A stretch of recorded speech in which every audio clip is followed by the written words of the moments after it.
Hi, everyone. Welcome back to What a Story. Today's guest from Hamilton, great guy. Hung out with him many a times. I introduce you to Gerry Hall. Gerry, how you doing? Not bad, DJ. How you doing? Pretty good. So, you're a comic. Tell us about that. Well, I've been comic since 2008, I guess. So it's about 17 years now in comedy. And it's been quite a ride. I love doing it from Hamilton, and I got my start in Hamilton at the old Hamilton Yuck Yucks on the mountain when uh, I saw on Facebook that a friend of mine who's no longer doing comedy, but I remember when he was a kid, man, he made me laugh so much, so often. And he put on that he was doing the amateur night at Yuck Yucks, and he told us to put the date down. So I figured I'd go watch him. And it was always on my bucket list. I mean, I was 40 at the time, but I was like, yeah, I kind of always wanted to do it because I was the guy who would always tell a joke. I know how to tell a joke. And, this guy who liked to get attention at parties and stuff like that because that's just who I am, an attention whore. And so I went and watched them, and there's only maybe 10 people in the audience at most. And he bombed, but everybody on the show bombed. And I was just like, oh, so this is what amateur night is.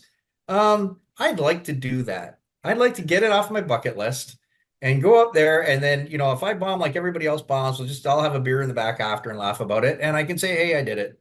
So I went and asked the manager at the time, can I get on the next amateur night? And the guy at the time, his name was Ari, I think. He said, sure, no problem. I'll put you on the list. He told me when it was. He goes, but you got to bring two people. It's a bringer show. And I did the math. And I'm like, well, everybody here clearly did not bring two people because there was not that many there. But I was like, okay, whatever. I asked a couple of friends. I didn't even want my wife to go. I was like, I don't want her to see me make a fool of myself. So I asked a couple of friends, and they said they'd go. You watch me make a fool of myself, whatever. So we show up at this parking lot 2 weeks later, and it's packed. And I thought, well, there's an event somewhere, clearly. But we walk in and it's jammed. The club is full. I'm like, well, what the hell? That doesn't make any sense. And I went up to but at least I was thinking, okay, well, that's better than not being anyone here, I guess. Might get a few laughs. And I went up and I spoke to the manager, and he looked at me and he goes, oh, I forgot I told you could go on the next show. He goes, this is actually the Great Canadian Laugh Off. It's a contest. It's only for people who have done it before. And I was like, oh, all right. And he goes, I'll put you on the next show. And I was like, well, my two people paid. And he goes, well, and if you know Aria, him saying this was really unusual. He goes, well, I'll give them their money back and you guys can just watch the show. And I'm like, all right, well, that sounds fair enough, I guess. I'm not going to argue it. So I went and sat with him, explained the situation. We said, well, we'll just watch the show. Sorry about that. I know he came out to see me. And then about maybe 10 minutes later, the show was just about to start. He walks by me and goes, someone didn't show up. So if you do want to do your spot, go ahead. And I assume it was so that he didn't have to give the money back. I don't know what the real reason was, but he goes, you're fourth. And I go, oh, okay. So the host, a guy named Donnie Coy, legendary Hamilton iconic figure in the comedy scene.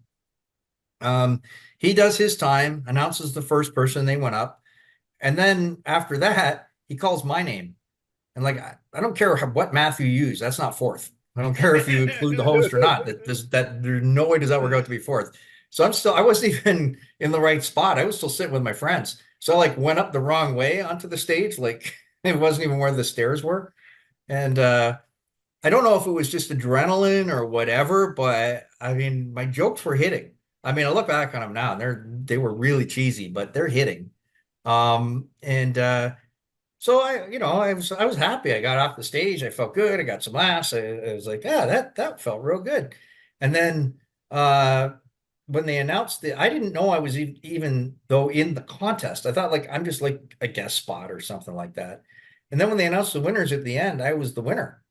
And I was like, holy crap, I actually moved on to the final. Now, when it came to the final, about, I don't know, 3 weeks later, 4 weeks later, something like that, there were six of us in the final because they picked one winner each week. And out of six people, I probably finished eighth, that was how I kind of got my start. That's how I got the bug. And as you know, once you get the bug, you just keep going and you have your bombs, you have your humiliations and whatever, but you don't, you just, if you're the kind of guy that's water off a duck's back, you don't care. You keep doing more. Get in with, and get known as a good writer, I guess, is my reputation. And I get to do a lot of, I've done a lot of fun shows. I've done a lot of great shows that one of the things that happened through comedy, I got to meet my idol. If you look at my mustache, you know anything about 80s and 90s hockey, you'll probably say, "Oh, that looks like Wendell Clark if he was doing really poorly in life."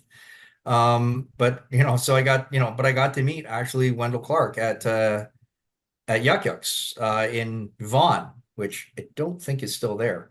But at the time, it was attached to a Wendell Clark's restaurant. And Donnie Coy, who was the host at the one, I was working with him. He was headlining the show. And he comes up to me before the show, and he's drunk as usual. And he tells me, he goes, "Oh, by the way, Wendell Clark's over at Yuck Yucks." And I'm like, "Oh, Donnie probably just sees somebody with a mustache like mine and thinks it's Wendell Clark." And I went over there, and sure enough, it was Wendell Clark sitting at the bar by himself, watching it was the Leafs Canadiens game. And I thought, normally as a comedian, you have no problem going up and talking to people, right? It's normally an easy thing to do. But in that moment, I was nervous. I was intimidated. I thought a lot of people don't do that kind of thing, or he probably gets it, or I said a lot of people do that kind of thing. It probably annoys him. I did it anyway. I went up and he couldn't have been more affable. I just said, "Look, I know you get this a lot, but you're kind of an idol of mine." So he got a picture from behind the bar. He signed it for me. We took a selfie. And then he started asking me, because I just mentioned, yeah, I'm doing comedy. And he just started asking me about comedy. And then the conversation went for like an hour. And it was incredible. We had we had this great conversation. I got to know about his kids and what they were into and everything else. And yeah, so a very, sometimes they say don't meet your idols, but you know, that was fantastic. That was a great meeting. Well, thank you for sharing your story. If anybody wants to follow you or stalk you, what's your Instagrams? What's your socials? Okay, so it's very original. It's Gerry Hall Comedy. Ooh. It took a while to come up with that. I tell you, there was a long process deciding on that one. Yeah, it's Gerry Hall Comedy or at Gerry Hall Comedy, obviously for Instagram and Twitter. All right, well, Gerry, thank you for sharing No your problem. story. It was No wonderful. problem. It was a lot of fun talking about it. Okay, and I will obviously see you around Hamilton's comedy scene. And go Leafs, go! Maybe this is our year. Yeah, I really feel that this might be. That it's such a good feeling this year, unlike any of the last 48 years. Actually, I was born, it's more than that, it's 58 because I was born in June 1967. They last won in May 1967. Yeah. So the way I figured is I'm the final boss, and when I die, they can win again. All right. Well, dude, I will see you around See you later. Thanks a lot, Dave. the room.